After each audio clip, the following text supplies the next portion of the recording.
We'll start the second session now, which will head all the way to 4:30. For 4:30, we will have a long break till Asr, and بعد Asr we'll continue the next session.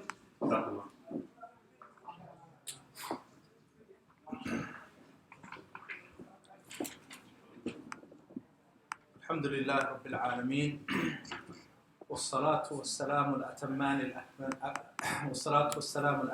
الأكملان على المبعوث رحمة للعالمين. أما بعد. So this is the second session for today, inshallah.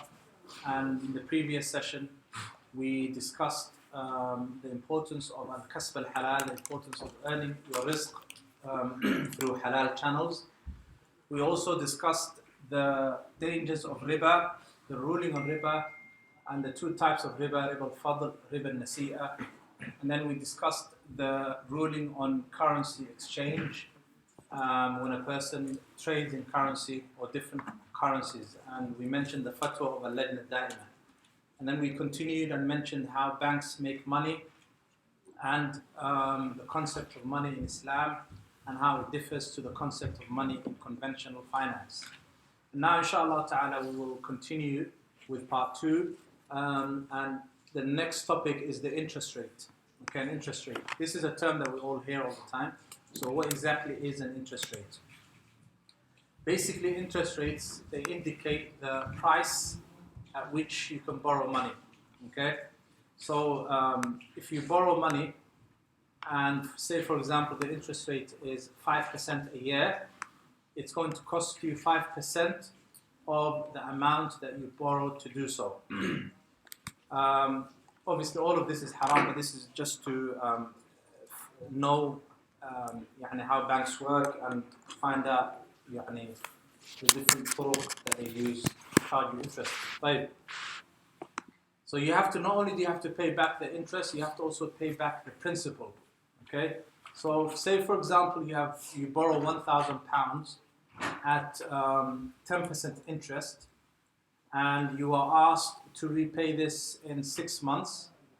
In 6 months' time, so you will have to pay back £50 on top of the £1,000. Okay, so that £50 is a charge on the £1,000. So this is how interest works. So the banks, they make money by charging you money, which in Islam is impermissible. So they're making that £50 by giving you £1,000. Okay, if it's a year, they're making that £100, 10%. They're making that £100 if they're charging you, or if they lend you £1,000. So they're generating profit from money, just literally money, which is why it's haram or impermissible. Also, it could work also in your favor. When I say in your favor, I mean metaphorically speaking. Interest will never be in your favor, but you can work. Maybe I should say rather, it can work the other way around. So, say for example, when you are in credit with a bank, or you put your money in a savings account. The whole concept of a savings account is basically the bank telling you that if you put X amount of money in this savings account for X amount of time, we will give you X amount of profit. Okay? So if you give, for example, £1,000, you put it in your savings account, you don't touch it for 6 months, okay? We will give you, for example, 5% interest. We'll give you £50. So obviously the person who can do without that £1,000 will say to themselves, okay, why not? Why don't I just put that £1,000 in the bank? It's safe. And it's not just sitting there, but it's making me money. So the concept of money making money is there as well when it comes to saving. So again, this is impermissible and it's riba. So investing in a bank versus investing in a business. So another danger from the dangers of riba is that the concept of riba has destroyed or made deficient or damaged rather the concept of investing in a business. Because when a person invests in a bank, say for example you have £10,000, you have two options. You can either put this £10,000 in a bank account and accumulate wealth on top of this, or interest on top of this, so you are guaranteed a profit. Or you can give this £10,000 to your brother who is who wants to make a restaurant, who wants to start up his own restaurant business, right? But the profit is not secure, isn't guaranteed. You could lose the whole £10,000. The people may not like the food that he cooks. They may not like his service, whatever. So you could lose that £10,000. Or you could gain even more profit. So now you're faced with these two options. If you're not someone who fears Allah subhanahu wa ta'ala and wants just a profit, you'll say to yourself, okay, I'm going to invest in a bank, which isn't really investing, but let's use their terminologies, right? So that's why, this is another reason why riba is also dangerous. So investing in a bank, investing in a business. And people who work in finance, when they calculate the earning potential, they have different calculations that they use. They have things such as, they calculate what's known as a NPV, or a net present value, for example, where they do calculations of the present value of that £10,000 equal to the present value or the future value of that £10,000 in 1 year's time when you invest in a business, versus the future value of that £10,000 when you invest it in a bank. Obviously, when you invest it in a bank, when you put that £10,000 in a bank, you're guaranteed a 10% profit, or whatever interest rate the bank gives you. You're guaranteed that. But with the business, nothing is guaranteed. So this is also another danger of investing in from the dangers of riba. طيب. Razi, he says in his tafsir, he says إنما حرم الربا من حيث إنه يمنع الناس من الاشتغال بالمكاسب، وذلك لأن صاحب الدرهم إذا تمكن بواسطة عقد الربا من تحصيل الدرهم الزائد نقدا كان أو نسيئة تغل عليه اكتساب وجه المعيشة، فلا يكاد يتحمل مشقة الكسب والتجارة والصناعات الشاقة. طيب, he says that the person, riba has been made unlawful because it is a barrier, or it stops people from earning wealth through trade, through working, through laboring, through the usual means of earning money. Because when a person makes a dirham from riba, which is haram, so easily, then the fitna is already planted in his heart. So this person will not want to work every day, or will not want to trade their wealth. They would rather work in riba. So they would rather invest their money in riba. طيب.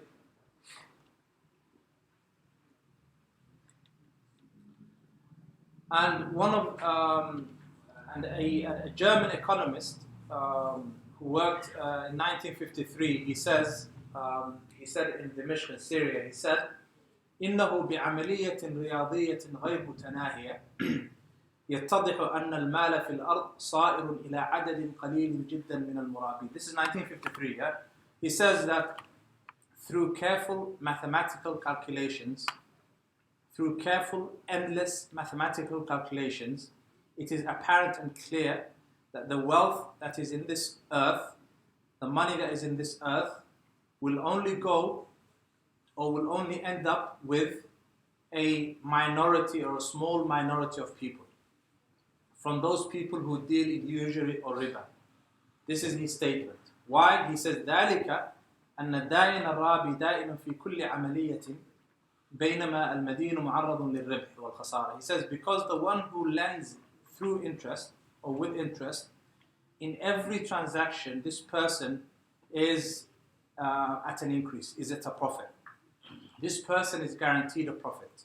The person who's dealing with riba is always guaranteed a profit. But the person who deals and invests in lawful projects, this person, mu'arrad, is exposed to loss and profit. He can either lose or he can make profit. He can make a profit today and tomorrow he can lose. He says, then he continues, he says, وَمِن ثَمَّ, and this is why, فَإِنَّ الْمَالَ كُلَّهُ في النهاية لا بد بالحساب الرياضي أن يصير إلى الذي يربح دائما. He says, and this is why at the end, through mathematical calculations, no sentiment or no emotions here, through mathematical calculations, wealth will always end up with that few minority who have been dealing in riba or usury. Then he says, وَإِنَّ هَذِهِ النَّظَرِيَّةِ فِي طَرِيقِهَا إِلَى التَّحَقُّقِ الْكَامِلِ. He says, and this concept that I'm sharing with you, they are already in the path of achieving their aims and ambitions. فإن معظم مال الأرض الآن يملكه ملكا حقيقيا بضعة ألوف. He says, for indeed the majority of the wealth on this earth is owned and possessed, is owned by a few thousand people. أما جميع الملاك وأصحاب المصالح, as for the other millions of people and the other people, the other day, your average person, الذين يستدينون, those who are borrowing from those few thousands, وغيرهم فليسوا سوى أجراء, they are only employees. يعملون لحساب أصحاب المال, they are only employees, either working directly or indirectly for those few thousand. He says, وَيَجْنِي ثَمَرَةَ كَدِّهِمْ أُولَٰئِكَ الْأُلُوفِ, and their mashaqqa, their efforts and their sweat is the only people to benefit from this are those few thousand people who deal in usury. This is exactly what's happening right now. And this is من باب قوله تعالى وشهد شاهد من أهلها. This is a witness from amongst themselves. This person is not a Muslim. He has not read the verses of riba which prohibit riba, but he is telling us of the dangers of riba, and one of the dangers of riba, and this is in 1953, subhanallah. طيب. As Ibn al-Qayyim rahimahullah ta'ala, he says, فَأَمَّا الْجَلِي, listen to what Ibn al-Qayyim says. He says, فَأَمَّا الْجَلِي فَرِبَا النَّسِيئَ, as for the clear riba, then it is riba النَّسِيئَ. وَهُوَ الَّذِي كَانُوا يَفْعَلُونَهُ فِي الْجَاهِلِيَّةِ, and this is what they used to do in the days of Jahiliyyah. مثل أن يؤخر دينه ويزيده في المال وكلما أخره زاد في المال. Similar to when a person delays repayment of his debt in order to and is increased as a result of that repayment, as a result of that delay. وكلما أخره, and the longer he delays زاد في المال, the more he has to repay. حتى تصير المئة عنده آلافا, to the extent that 100 will become thousands. وفي الغالب لا يفعل ذلك إلا معدم المحتاج, and in the majority of cases, the only person to do this, to seek a delay, is the person who's really poor and needs that wealth. فإذا رأى أن المستحق يؤخر مطالبته ويصبر عليه بزيادة يبذلها تكلف بذلها. And if that person who's a miskin sees and notices that the person he's lending money from is giving him a delay, or is delaying his, has allowed him to delay the repayment, he will take it with both hands. ليفتدي من أسر المطالبة والحبس, so that he can free himself from the dangers or the pangs or the pain of poverty. Then he says, ويدافع من وقت إلى وقت, then he will continue to push on to keep delaying the repayment. فيشتد ضرره وتعظم مصيبته, so his darar and the evil effects of what he is doing becomes even greater and more magnified. ويعلوه الدين, and the dain and subhanallah, the debt accumulates and overwhelms and overcomes him. حتى يستغرق جميع موجوده, until everything that person owns is drowned or becomes nothing. The debt far outweighs the money or the wealth or the assets that person has. فيربو المال على المحتاج من غير نفع. فيربو المال على المحتاج, so the mal or the wealth increases. The wealth that he owes increases من غير نفع يحصل له, without him benefiting anything from it. ويزيد مال المرابي, and the wealth of the one who is dealing in riba, the one who is lending him with riba, increases من غير نفع يحصل لأخيه, without his brother earning anything or achieving anything or benefiting anything. فيأكل مال أخيه بالباطل, so he devours and consumes the wealth of his brother unjustly. ويحصل أخوه على غاية الضرر, and that is why his brother is now in the worst of states, in the worst of harm. فمن رحمة أرحم الراحمين, so from the mercy of the most merciful, وحكمته, and from his wisdom, وإحسانه, and from his goodness, إلى خلقه, to his creation, and حرم الربا, that Allah has made riba prohibited and impermissible. وَلَعَنَ آكِلَ الرِّبَى, and Allah has cursed the one who consumes riba. وَمُؤَكِّلَهُ, and the one who pays riba. وَكَاتِبَهُ, the one who records riba. وَشَاهِدَيْهِ, and the one who bears witness to riba. وَآذَنَ مَنْ لَمْ يَدَعْهُ بِحَرْبٍ مِنْهُ وَحَرْبٍ مِنْ رَسُولِهِ, and Allah has waged war with this person, and His Prophet has waged war with this person.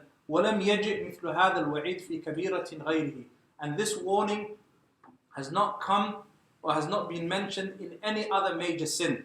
وَلِهَذَا, and this is why كَانَ مِنْ أَكْبَرِ الْكَبَائِرِ, this is from the major of sins. This is in إعلام الموقعين ابن القيم رحمه الله تعالى. طيب. So from these texts we know that from the dangers of riba is that the riba contains dhulm, it contains oppression. There is clear oppression in riba. And there's exploitation in riba. So the rich is exploiting the poverty of the poor. Also, riba causes laziness. It causes the one who deals in riba not to work or not to trade in lawful projects. Also, from the dangers of riba is that riba causes enmity, discord, dissension amongst the people. It causes rahmah and mercy to be lifted and removed from their hearts. The one who deals with riba usually has no rahmah. You go to your bank manager today, you can see from his face that there is no rahmah in this person. This person is a person who deals in riba. So they will not, they have been dehumanized, as they say. There's no humanity in them. So the person who deals in riba, who's seeking an increase upon something without working for it, then this person has been dehumanized and this person has no feelings, or the rahmah has been lifted. And it also destroys at-ta'awun, it destroys charitable causes. Okay, there is a direct correlation, ikhwan, between riba and interest and the destruction of sadaqah or charity. The one who deals in riba and charity will hardly ever make sadaqah or give in charity. You will hardly ever see, because the barakah has been taken away from that person's life. Also from the dangers of riba is that riba, the people who deal in riba usually are of minority. And the wealth of the ummah, the wealth of a community, the wealth of a nation will be in the hands of only a few. So that few will monopolize wealth, or the wealth of the people, and this is why it's extremely dangerous. So it's a musibah, it's a huge musibah. The next mas'ala is compound interest. طيب. What exactly is compound interest? Okay. Say for example you had £1,000 in a savings account, and the savings account paid 10% annual interest, okay, on that account after tax. So after year one, you will have £1,100, okay, which is 10%. Okay, £1,100. After year two, you will earn, obviously this is haram, but you will earn another £100, so £1,200, okay, and then you will earn another 10% on the interest, on the interest of the year one. Do you understand? So you will earn interest on the interest. So in year two, you will have the principal you will have to repay, and then you will have the interest of year one, which is £100, and then you will have interest on the £100, which is £10. Okay, and then you will have interest on the £1,000. So you will pay in year two £1,210. Okay, so that's basically what compound interest means. So by year three, you will be earning interest on the interest from year two, and then وَهَلُمَّ جَرَّ and so on. So obviously, this is ظُلُمَاتٌ بَعْضُهَا فَوْقَ بَعْضٍ. As Allah subhanahu wa ta'ala, He says, أَوْ كَظُلُمَاتٍ فِي بَحْرٍ لُجِّيٍّ يَغْشَاهُ مَوْجٌ مِّن فَوْقِهِ مَوْجٌ مِّن فَوْقِهِ سَحَابٌ ظُلُمَاتٌ بَعْضُهَا فَوْقَ بَعْضٍ إِذَا أَخْرَجَ يَدَهُ لَمْ يَكَدْ يَرَاهَا وَمَنْ لَمْ يَجْعَلِ اللَّهُ لَهُ نُورًا فَمَا لَهُ مِن نُورٍ. So it's darkness upon darkness upon darkness. So this is what compound interest is. Interest is also already haram. Compound interest is even more. Compound interest is interest on the interest. Not interest on the principal, but interest on the actual interest itself. So all it means is basically the money grows quicker. And it also works the other way around. If you're earning interest from the bank, compound interest from the bank, you're making money quicker than normal interest. Right? So basically, the longer in a savings account, the longer you save, the greater the effect of compound interest. Right? Compound interest. Remember, Ikhwan, the banks or financial institutions, sometimes they say the interest is compounded. This is the terminology that they use. Interest is compounded. And sometimes it's not annually as well. Sometimes it's monthly interest. Sometimes, subhanAllah, it's daily interest. Okay, so say for example, you take out £1,000 loan for 12 months and they say 1% per month. Okay, so say they say 1% per month. So that means that every month you will be paying back 1,000. You will be paying back 1% of £1,000, right? So if we add 1,000 and divide and multiply 1% by 12, we get £1,126 to pay back. So that's because every month you've been accumulating. Every month you've been accumulating riba or interest. Right? There's also something called periodic compounding. Periodic compounding is what we've mentioned. It could be every 3 months. It could be every 6 months. It could be every month. It could be every week. Depending on the situation. This is usually compound interest is usually implemented when it's something to do with car finance. Okay, when it's with car finance. طيب. The next mas'ala is APR. We'll come back to compound interest when we discuss APR, inshallah. APR stands for the annual percentage rate. Okay. Basically, APR, when it's calculated, they have to, by law, the banks and financial institutions, by law, they have to include the cost of the borrowing, any service charges or any maintenance charges, as well as any interest rates. Okay, so if they say to you, for example, 1% APR, they have calculated that all the service charges, all the interest, everything is 1% of the amount of the money that you're borrowing. 1% APR. And according to the Financial Conduct Authority, the FCA, they are the ones that regulate financial institutions here in the UK.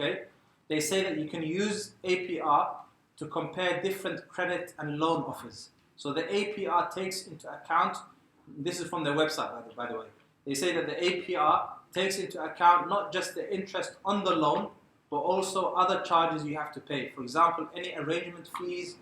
All lenders have to tell you what their APR is before you sign an agreement. It will vary from lender to lender. Juan, this is what they say on their website. So by law, they have to tell you what the APR is, but they don't have to tell you the APR for the duration of the loan. This is very important. Some Muslims or some people, they say, oh, mashallah, this is 0% APR. Khalas, there's no interest. Let's take this loan. No, it's not as simple as that. Even if it says 0% APR, it doesn't mean there is 0% APR. Remember, ikhwan, you're not dealing with people who fear Allah subhanahu wa ta'ala. You're not dealing with muttaqeen. You're not dealing with people who pray qiyamul layl and pray their 5 daily prayers. You're dealing with people who are like wolves in the clothes of sheep. Do you understand? So these people, when they come to you and they tell you 0% APR, what they're telling you is that yes, there is 0% APR at the time of signature, at the time of signing this document. When you're signing this document, there is 0% APR. But 2 months down the line, or 3 months down the line, 6 months, 1 year, whatever it may be, the APR could increase at any point. So they have fulfilled their obligation to the FCA by telling you the APR at that particular moment in time when you're signing it. But afterwards, the APR could change. That's why in the small print, okay, they will always have this clause which says subject to change. Subject to change, subject to this. So that's why, ikhwan fillah, you have to be very, very careful when it comes to APRs and when it says 0% APR. Another example I can give is PPIs. PPIs stands for Personal Protection. It's a Personal Protection Insurance. Now, Personal Protection Insurance. So with the personal PPIs, basically insure the bank or insure you from non-repayment of your loan or your credit card bill in case of sickness, in case of death, in case of anything happening in your life which causes you not to repay that loan, which is obviously based on riba. So the PPIs and insurance, what banks did was they deceived millions of people and they missold their PPI, which is obviously haram anyway, okay, but they missold the PPI. So a person would come to a bank and say, okay, I want a loan and a credit card, okay, they will say, okay, khalas, we'll give you the credit card, but you also need insurance. Here, sign here, waqi' huna. But the person will say, do I need insurance? They'll use words that are deceiving. They'll say it's imperative. It's very important for you to insure yourself. So then the bank will make money through the interest payments of that miskin and also through the PPI payments, the insurance payments. The insurance, this is money, subhanAllah. This is money that is insured for the interest payments. So it guarantees the actual interest payment. You understand? So this is also another example of the banks mis-selling some of their products. So Allah subhanahu wa ta'ala says in the Quran, Ya ayyuhalladhina amanu, in ja'akum fasiqun binaba'in fatabayyanu. O you who believe, if a fasiq comes to you with a piece of news, with a piece of information, fatabayyanu, then seek clarification, verify the authenticity of their claims. This is a fasiq Muslim. What if a kafir comes to you, subhanAllah? If they come to you with the news and they say with something, they say to you, khalas, this product is worth buying or worth loan. This loan, there's 0% APR. We'll give you a credit card, overdraft, وهكذا. تفضل خذوا. It's haram, it's impermissible. Overdrafts, another example. Many Muslims, they think that just because you don't go, if they say to themselves, if I don't go over my credit limit, which is £1,000 or 500, whatever, yeah, and I pay back to the bank every month, and I don't go over into my credit limit so that I'm charged interest, then I am upon khair. There is nothing upon me. I can use this credit card. As long as I use this credit card and pay back the money that I owe the bank before the deadline, I won't be charged interest. So technically, I am not involved in interest.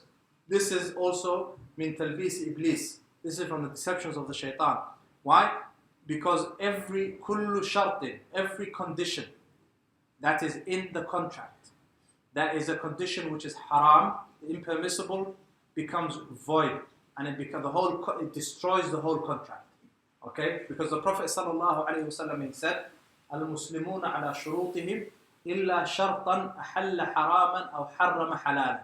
The Muslims are upon their conditions, except a condition that has made halal something that is halal haram or something that is haram halal.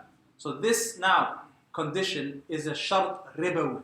It is a condition that affects the integrity of the transaction. So it's a condition that affects the integrity of the whole act, of the whole contract. So this is why it's impermissible. طيب. Another mas'ala is something called flat interest rate loans. A flat interest rate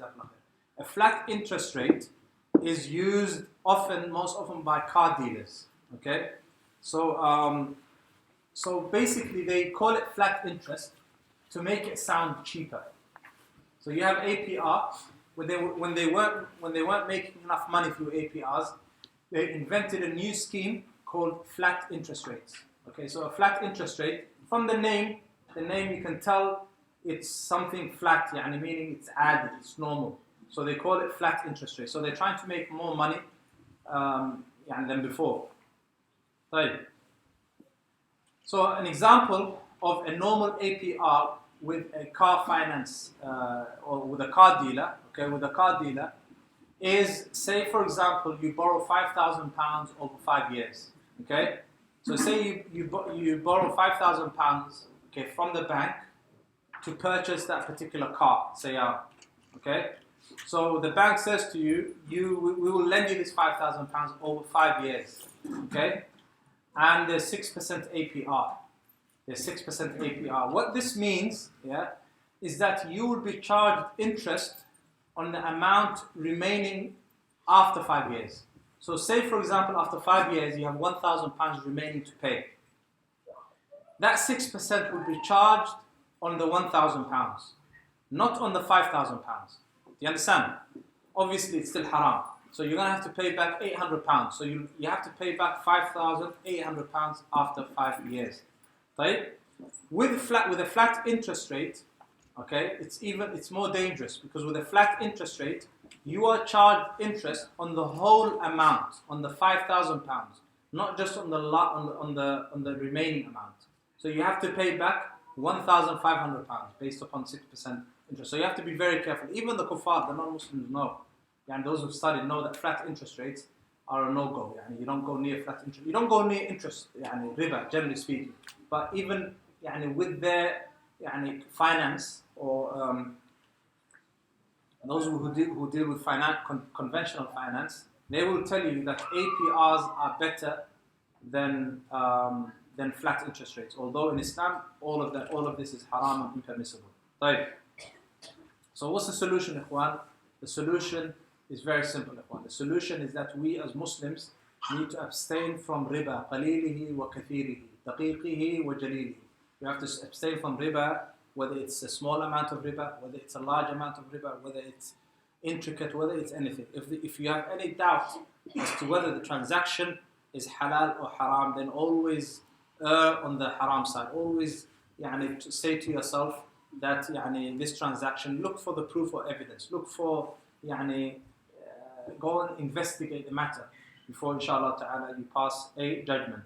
So that's riba out of the way, inshallah. Now that we've finished fiqh riba, we'll now continue to the part 3, okay, which is al-qawa'id al-fiqhiyya fi al-buyu'. Al-qawa'id al-fiqhiyya fi al-buyu'. So this is the title of the next part of the lecture. Al-qawa'id al-fiqhiyya fi al-buyu'. The principles in buying and selling.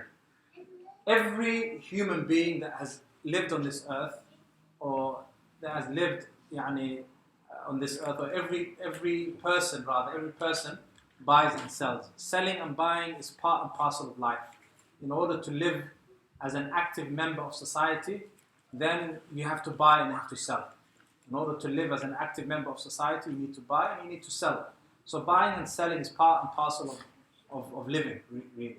So this is why the scholars, rahimahumullah ta'ala, they have dedicated works and chapters to fiqh al-buyu', or the chapter of buying and selling. And to make matters simple, alhamdulillah, they have developed from the Quran and the Sunnah principles that we laymen as Muslims, we can use in our day-to-day transactions. Just knowing these principles will make you a faqih. Wallahi ikhwan. This isn't something that no one can learn. This is very simple. All of you now, inshallah ta'ala, today can go home with the knowledge of these qawa'id, of these principles in buying and selling. They are very simple and easy, inshallah ta'ala, to memorize and also to understand. Before we delve into this topic, inshallah, let's first define what al-qa'idah is. Okay, why do we first need to define everything? The scholars, they say, al-hukmu ala shay far'un an tasawwurih. To pass a judgment upon something, we first need to picture and you have to picture that thing in your head. So now we know what riba is. We know how to stay away from riba. Let's now turn our attention to al-qa'idah. Ma hiya al-qa'idah? Al-qa'idah, the scholars rahimahumullah ta'ala, they say, huwa hukmun kulliyun يتعرف منه حكم الجزئيات الفقهية مباشرة في أكثر من باب. So حكم كلي يتعرف منه حكم الجزئيات الفقهية مباشرة في أكثر من باب. What does this mean? It means قاعدة is a comprehensive ruling. So it's a comprehensive ruling that is used to derive rulings for multiple fiqh-based issues directly in more than one chapter. So a qa'idah is a comprehensive statement which gives us a ruling, and we use this ruling, or action is based upon the intention behind that statement or issue. You understand? So this is a qa'idah fiqhiyya. So we can know the ruling, okay, of a particular mas'ala just by mentioning the wording of this qa'idah. So for example, if someone asks me and says to me, what's the ruling on a person who makes wudu because he was hot and he wanted to cool down, so he made wudu. I say to that person, al-umuru bimaqasidiha. Issues are based upon the intention. So the person will know, ala tul, the person will know that that person's wudu is not actually a wudu, because the issue of wudu is based upon the intention here, which is that that person did that action to cool off, not for the worship of Allah subhanahu wa ta'ala. So if they wish to pray with this wudu, they have to make another wudu. Okay? With al-qa'ida al-usuliyya, issues pertaining to usul al-fiqh, that's not the case. You cannot find out the ruling just by the actual qa'ida al-usuliyya. So for example, a qa'ida al-usuliyya is al-amru lil-wujub, for example. Al-amru lil-wujub. Commands in the Quran and the Sunnah indicate to an obligation. So if someone says to me, what is the ruling on praying? What is the ruling on praying? If I say to the person, al-amru lil-wujub, commands indicate to an obligation, this person will not know the ruling. So that's the difference from al-qa'ida al-fiqhiyya or al-qa'ida al-usuliyya. So with al-qa'ida al-fiqhiyya, it's a comprehensive statement. Can everyone hear? Yes. Yeah. خلاص, we don't need this, inshallah. Is this not on? Okay. طيب.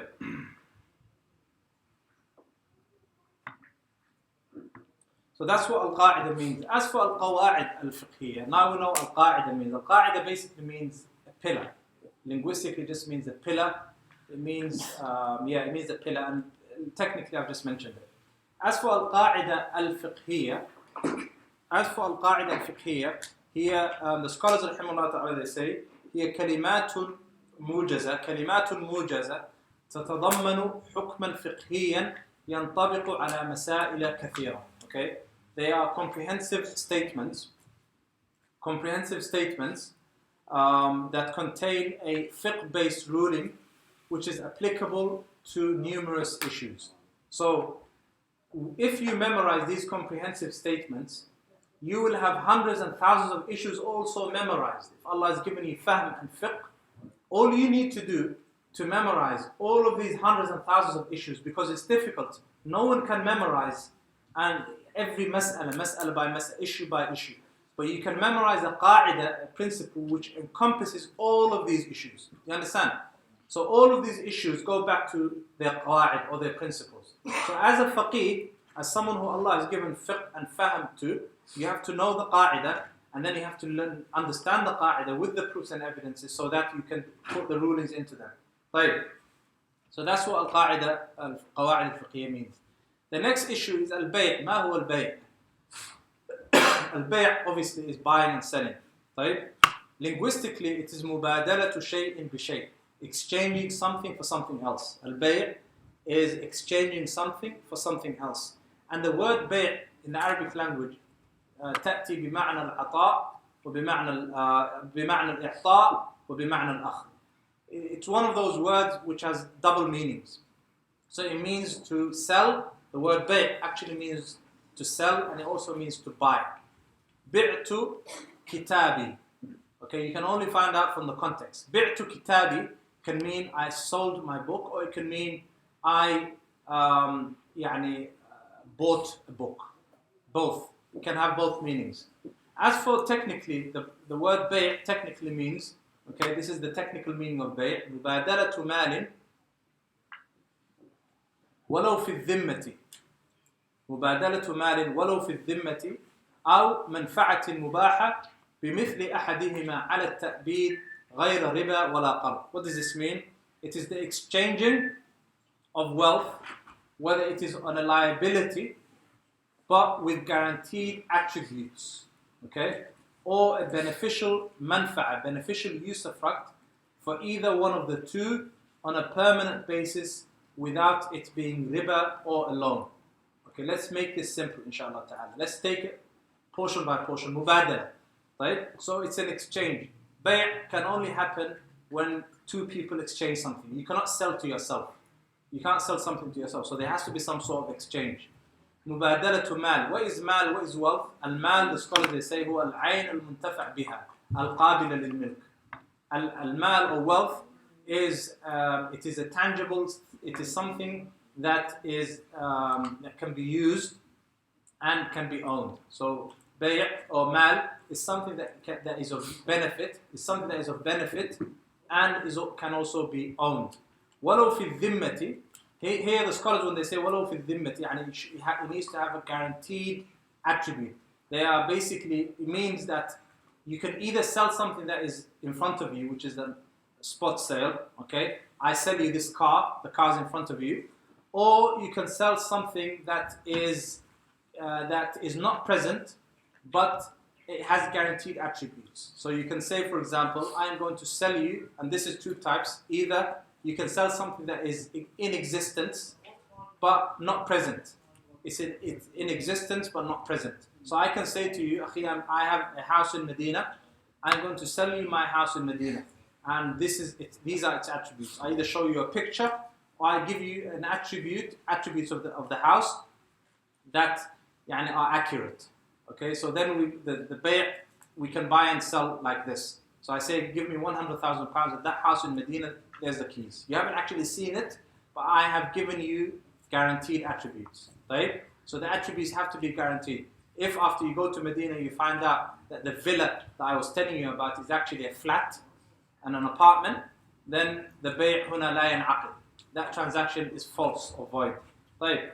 Or it can be something that is not in existence. Okay, something that is not in existence but will be in existence in the future.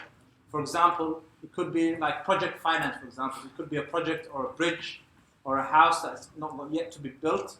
So I own the rights to build the house. This is called bay' al-salam. It's not in existence, but I sell you the house already. I say this is how I'm going to build the house. You can buy the house from me now. Do you understand? So this is also another type of bay' which is permissible. أو منفعة مباحة. Also the buying and exchanging of manfa'a. Okay, manfa'a means a use of right.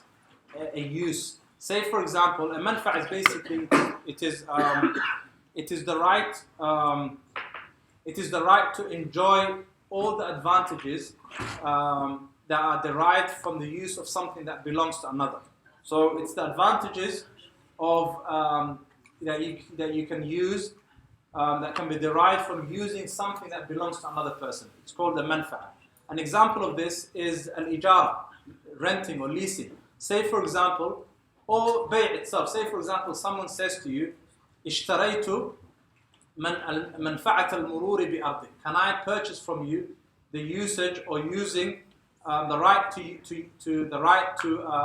leave or go past your house or go past your land, permanently. This is allowed. So for example, you have a land and it's a spacious land. Is this better?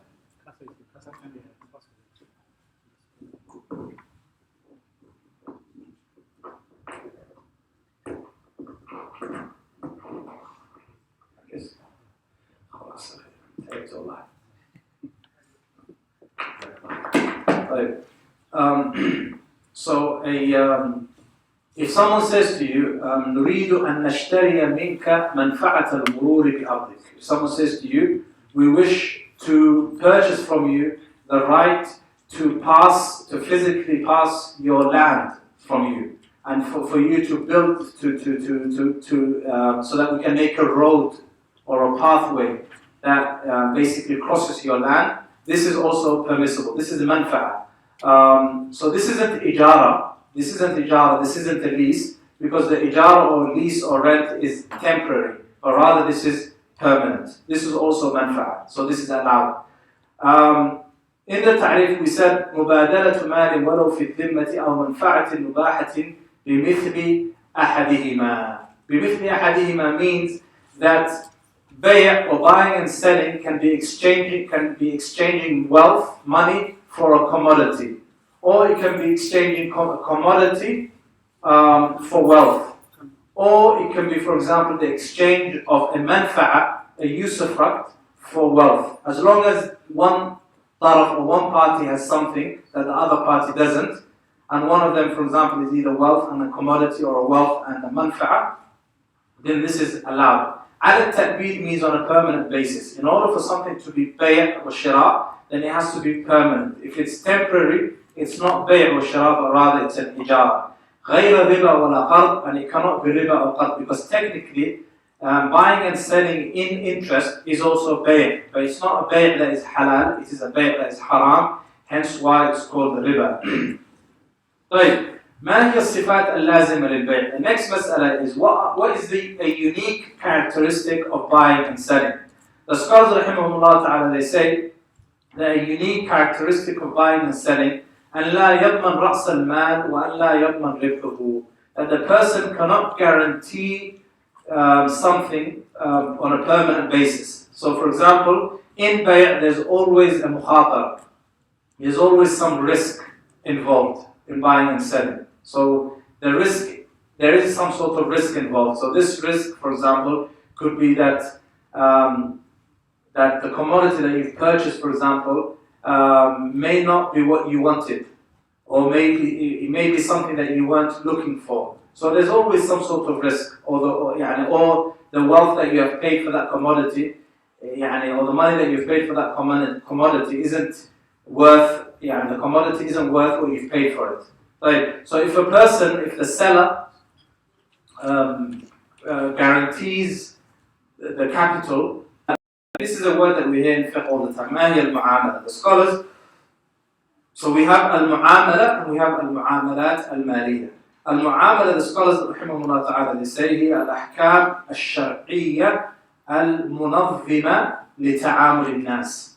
They are legislative rulings that determine how people interact with each other. This is al-mu'amala. Not financial mu'amala, not financial transaction, but just transaction generally speaking. And the scholars, they say that there are 5 types of transactions in the books of fiqh.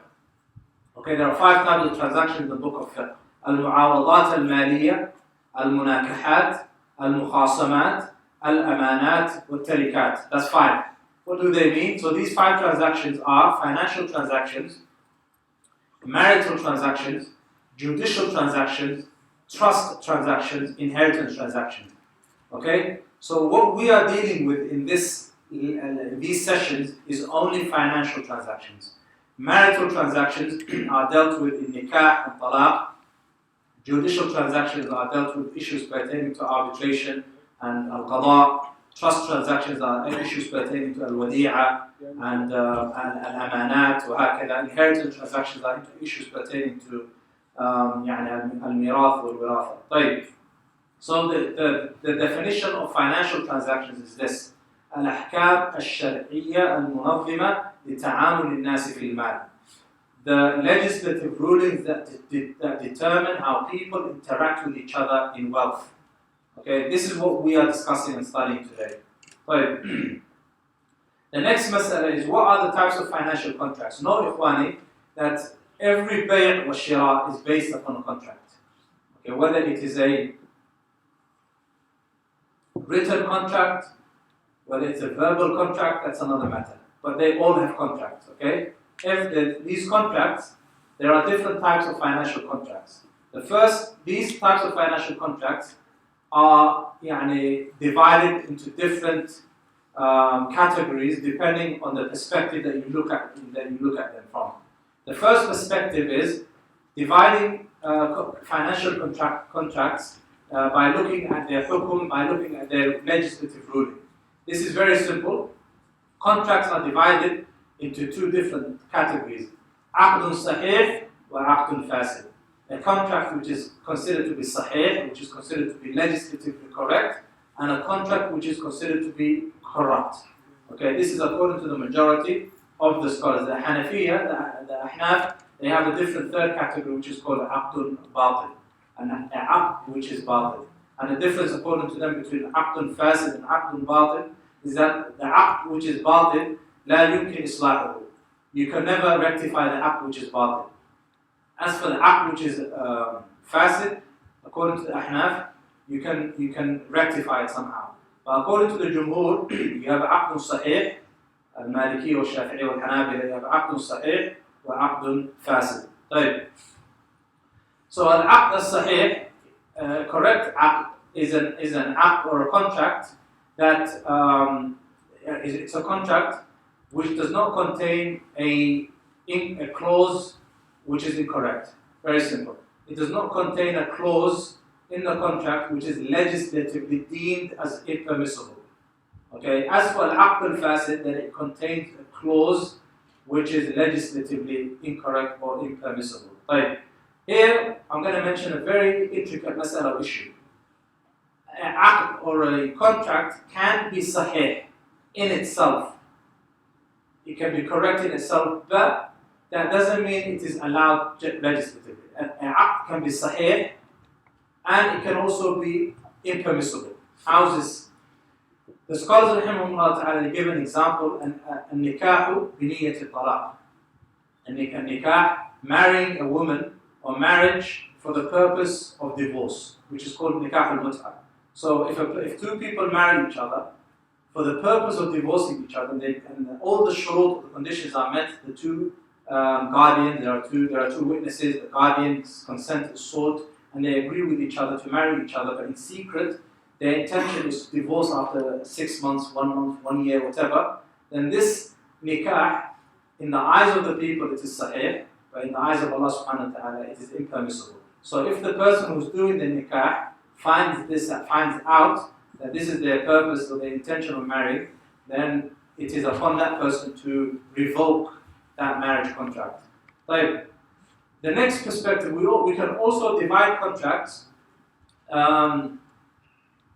by looking at their essence, by looking at their actual essence. Right? So by looking at the actual essence, you have uqudul mu'awadat, you have financial contracts, that's number one, such as bay', such as buying and selling. You have uqudul tabarru'at, which is contracts or donation agreements, such as al-hiba wal-hadiyya. Does anyone know, from those of you who speak Arabic, ma huwa al-farq bayna al-hibati wal-hadiyya?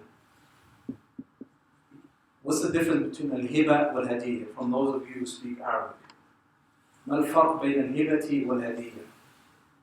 طيب, you have hiba, gift, hadiyya, gift. The English language is a very poor language. It's very difficult to translate word for word. But with the differences in al-hadiyyatu تتضمن المحبة والتودد والألفة والرحمة بخلاف الهبة. So the hadiyya contains mahabba, contains love, contains compassion. When it's something that person who loves someone else gives him a gift. So if your brother gives you a gift, then this is not hiba, it's a hadiyya. Hiba is more encompassing. A hiba is like, it's just a general gift. It's just a general gift. It could be a gift to an organization or wahakala. So this is another type of contract. And so we have uqudul mu'awadat and uqud tabarru'at. What's the difference between the two? The difference is very simple in terms of the ruling.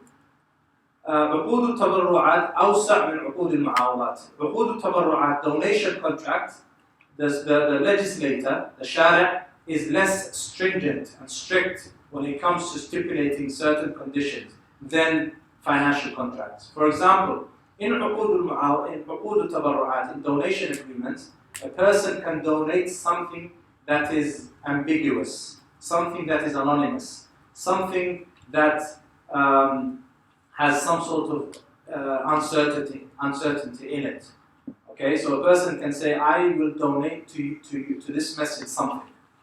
Okay, and the masjid, and this person donates something. Okay, so this is allowed or permissible.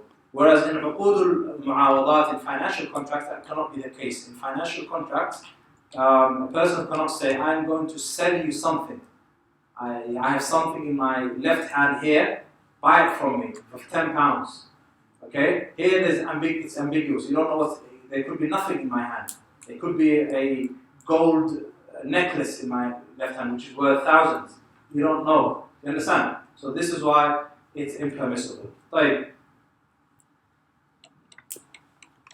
The next type of contract is something known as عقود الإرفاق. عقود الإرفاق are contracts based on leniency and goodwill.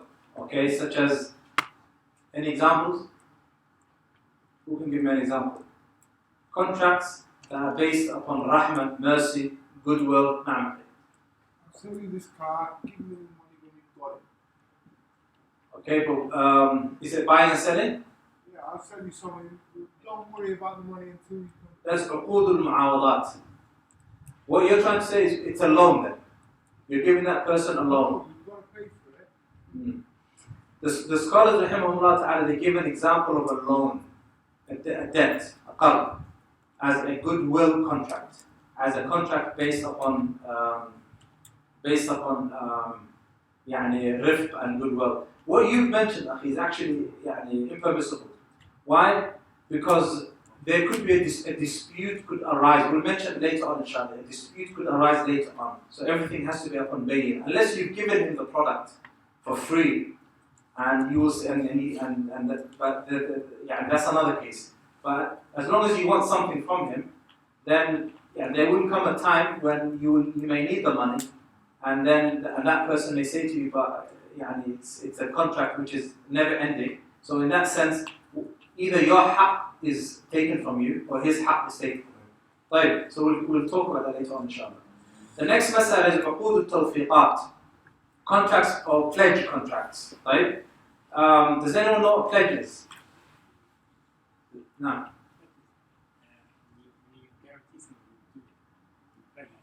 Okay, that's lughatan, that's what it means. But what is a pledge contract? Do you all know what pawnbrokers are? You know what pawnbroker is? You know when you're broke and you haven't got any money and you have a nice watch, where do you go? You go to a pawnbroker. So you go to the pawnbroker and the pawnbroker gives you usually a very bad price. And then what happens? You take the money and you run with it. Yeah? This pledge contracts are contracts based on this. So a pledge contract is basically is the bailment of goods as security for payment of debt or performance of a promise. You understand? So the pawnbroker will say, okay, this is £100. I'm going to keep this watch of yours until you bring me back my £100. If you don't give it back to me within 6 months or whatever, 1 month, this watch, khalas, I'm going to sell it on its mine. Okay, this is called a pledge contract. So with a pledge contract, the actual contract, the thing that is, the entity that is being pledged isn't actually the main objective of the contract. You understand? The main objective of the contract is not the watch, but rather what's behind the watch, because the watch is being used as collateral. The main, the main objective of the contract is to guarantee the integrity of another contract. Do you understand? This is what a pledge contract is. The next type of contract is عقود الأمانات, or trust contracts. So, another way of, this is very important for you to picture this because it will make it easy inshallah later on when we go into the Qawaid. Another way of dividing contracts is by dividing a contracts based upon their athar, based upon their effects. So based upon the effects, there are two types of contract: عقود لازمة or عقود جائزة. العقد اللازم, okay, they're basically legally. عقد لازم is a legally binding contract, and عقد جائز is a non-binding contract. Do you understand the difference? عقد لازم, it's a contract which is legally binding upon one of the parties, or if not both. Okay?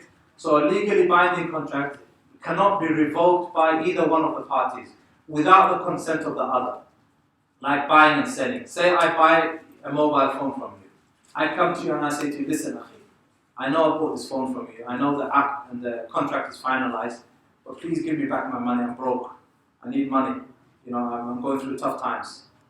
Now, you can revoke the contract from your own, from from your goodwill. You can revoke the contract, or you can say no. The contract is finalized, akhi. I'm in more need of this money than you.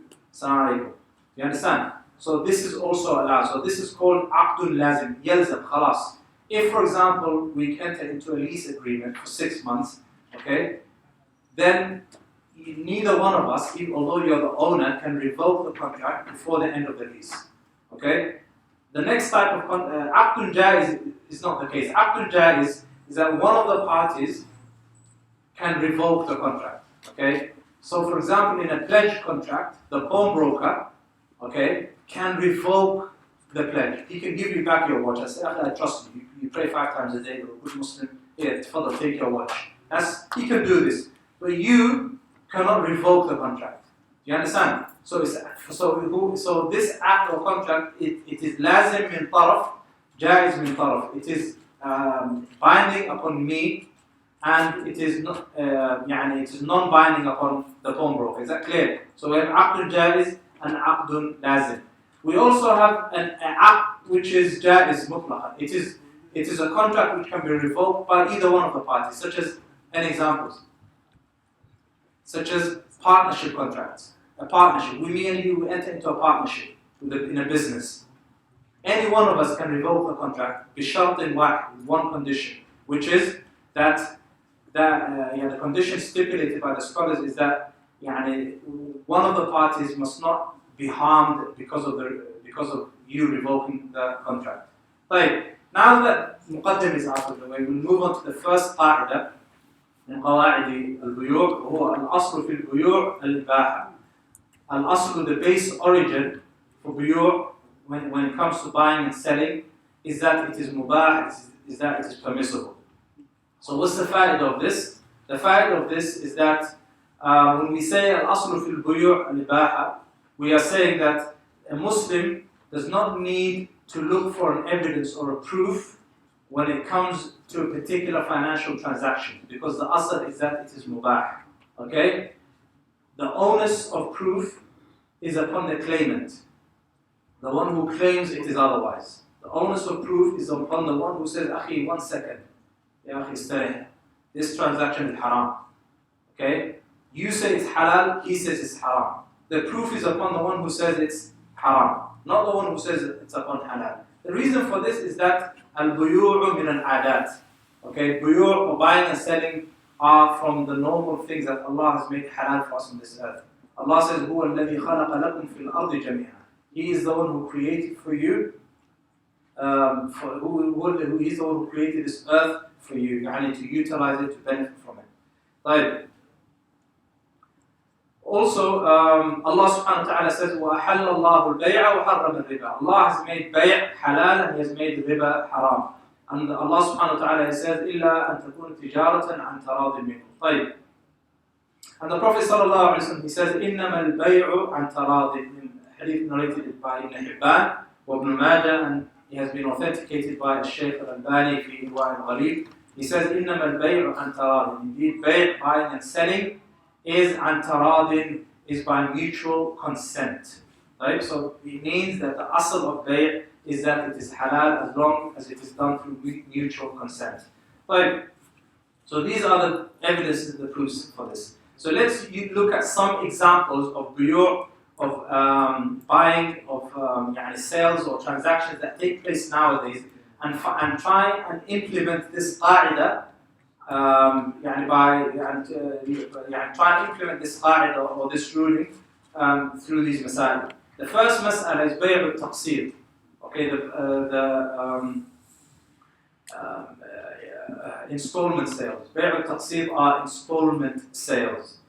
Okay, so an installment sale, bay' al-taqsir, the scholars they say, وَبَيْعُ السِّلْعَةِ. So we first need to know what an installment is, an installment transaction. It is بيع سلعة بثمن مؤجل منجم على أزمنة معينة أكثر من ثمنها الحاضر. So it is selling a commodity for a specified credit price more than its spot price for a specified period. Okay, so you're selling a commodity. For a specified credit price, meaning it's a price that you're purchasing that commodity on credit. Okay, it is more than its spot price. It is more than the price now. Okay, for a period or specified period of time. So what do we understand? So in order for a bay' al-taqsid to be halal, first and foremost, the commodity, the sil'a, has to be known and has to be specified. That's number one. Number two, there has to be a credit price and a spot price. Okay? So a credit price is usually more than the spot price. So the person, the seller, will give you a choice, will say to you, buy this pen for £1 now or £2 in a month's time. And you give me 10p a day or something. Okay? And the period is also specified, the time is specified. Like the asl, the basic origin, the base ruling on bay' al-taqsid is that it is mubah, it is halal. Why?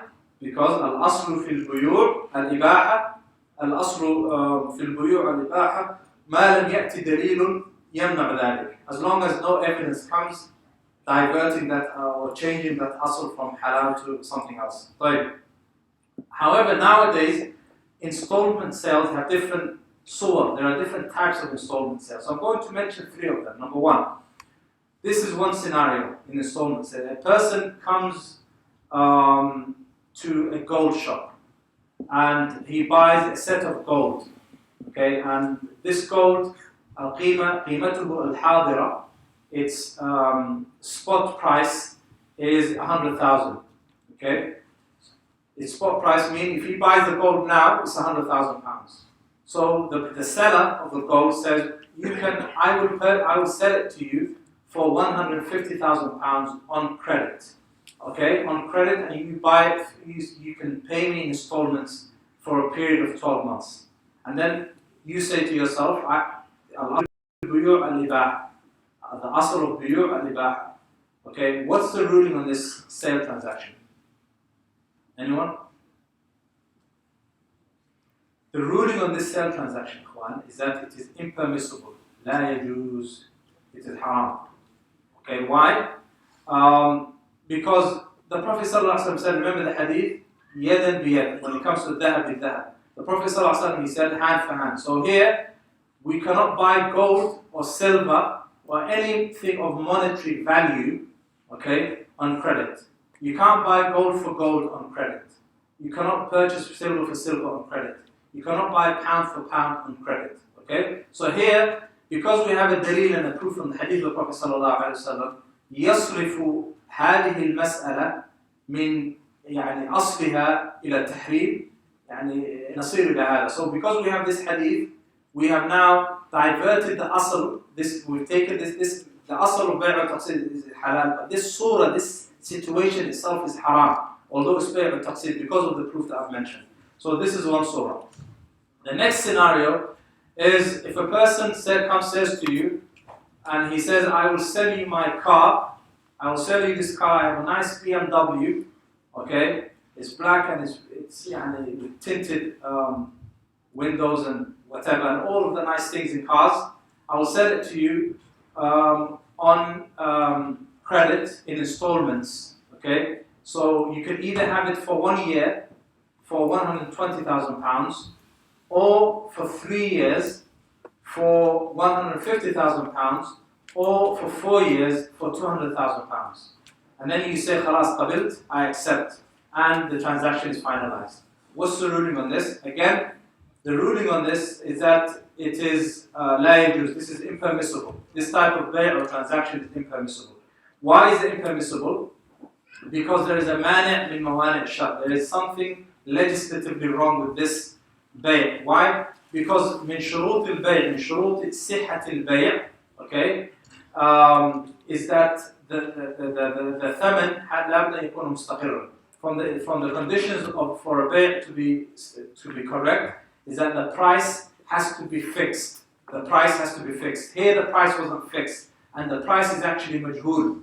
The price is majhul, meaning that it's anonymous, it's uncertain, we're not sure of the price. However, if that person says, if I say to that person, okay, I will take 3 years, I will pay you back in 3 years, and he says, khalas bi't, or I sell it to you for 3 years, then it becomes halal, because now the price is fixed and it is determined.